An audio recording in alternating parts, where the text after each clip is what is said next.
agent, and shame on you for not interviewing them, and you just proved every realtor's point on why you need us because you apparently can't read fucking contracts. Okay, so I came across a video that was talking about this NAR settlement, and it was talking about how, hey, let's fix it. Let's pay a realtor hourly instead of a commission, and talking about the pros and cons of that. And there were some comments on this video, and I commented back, and one of the comments was, this Les Martin 335, this is realtor's fault of fleecing the seller for so many years. So all I said was sellers have never been fleeced. In any contract they have signed, they have agreed to pay a buyer's agent. There's no fleecing of sellers. They're full-grown adults reading a contract, signing, agreeing to it. So that's number one. That was one of my responses to it. And then he responded back, and obviously TikTok doesn't let you actually type an actual rebuttal. So I'm going to make this video for Les. Love the conversations, very constructive, Les. I like going back and forth with people. So let's go through it. So his reply to my comment about sellers have never been fleeced, they always knew what they were signing, is sellers should not pay the buyer's agent. They did not hire them. Get your money from the person who hired you. Okay, so I have a lot of different things to say about this. Number one, buyers having to have a ton of money. So what I mean by that, a down payment for the home, all their closing costs, all their escrow reserves, that's a shit ton of money, and usually is quite comparable to whatever the commission that the seller is paying is. That's number one. But number two, add on to that the fact that a buyer has to have a commission to have representation, right? That is a lot of money for them to come out of pocket. So what is naturally going to happen is most buyers are out of the market now because they have to pay their own realtor. They're just out of the market. They can't afford to buy a house unless they don't have representation, which a lot of buyers aren't going to do. So what you've effectively done as a seller by not offering a cooperating brokerage, effectively you have reduced your buyer pool. Supply and demand tell us the more buyers you have for a product, i.e. your house, the higher the price can be.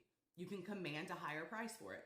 So if we have less buyers, that means more time on the market and likely less of a value. So it is what it is. Second thing about that, the seller should not have to pay someone working against them. Well, no, they've never, ever, ever had to pay a buyer's agent, ever.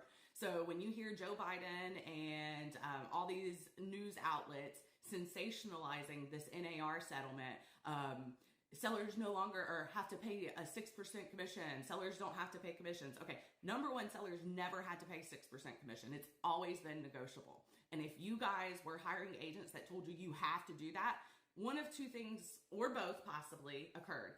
That agent did not educate you and flat out lied, or you did not interview enough agents. Either way, it was false and it was wrong and it's fake news. That's number one.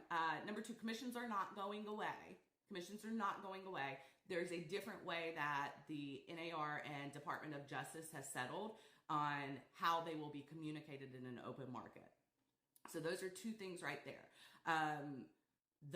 The third thing that I'm going to point out is sellers won't have money to pay any commissions unless the buyer's mortgage is actually going to pay that. So what I mean by it is the money is always coming from the buyers, right? So seller, you're not getting any equity if a buyer doesn't come with a mortgage or cash to buy your house for the price you want for it.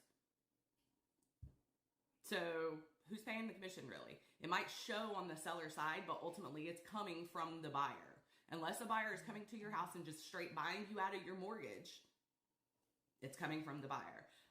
So number 4, I did a video on this. Buyer's agents are not free, have never been free, and any agent running around that in the past saying I can represent you for free is just absolutely wrong. They're not telling the truth. You can go on my TikTok and look at a video I made a year before the settlement came out telling buyer's agents to stop doing that. Anytime you go and represent a buyer, the seller may offer a cooperating commission, but he's never been required to. And there were many times, especially during the COVID madness, when they weren't. And so explaining to your clients, hey, if the seller doesn't offer this fee you agreed to pay me in my agency agreement, then you're on the hook for that. So what does that look like in the real world? Ring, ring, ring. Hey, Alexis, best buyer's agent ever. I want to go see 123 Main Street. Great. I'm happy that you want to go see 123 Main Street, Bob. Just to let you know, there's no cooperating commission being offered on 123 Main Street. So per our buyer agency agreement, you're going to have to pay my commission. Oh, never mind, Alexis. I don't want to go see that house. You just reduced your buyer pool.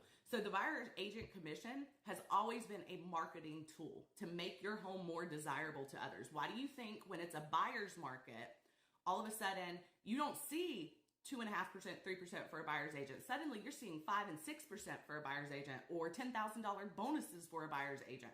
It's all about the market, and it ebbs and flows at different times. In a buyer's market, buyers get better deals and sellers are shit out of luck.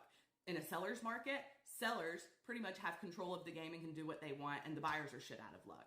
And it's historical, 30-year cycles, and it's always like that. So, Les, while I get what you're saying, no one should ever have to pay someone to work against them. I want to point out, you've never had to pay for someone to work against you. The sellers aren't getting fleeced. They signed contracts agreeing to this. And if your agents did not explain this thoroughly, then they're a shitty agent, and shame on you for not interviewing them. And you just proved every realtor's point on why you need us, because you apparently can't read fucking contracts. So that's my spiel for today. Les, thanks for the constructive conversation, and hope you have a great day.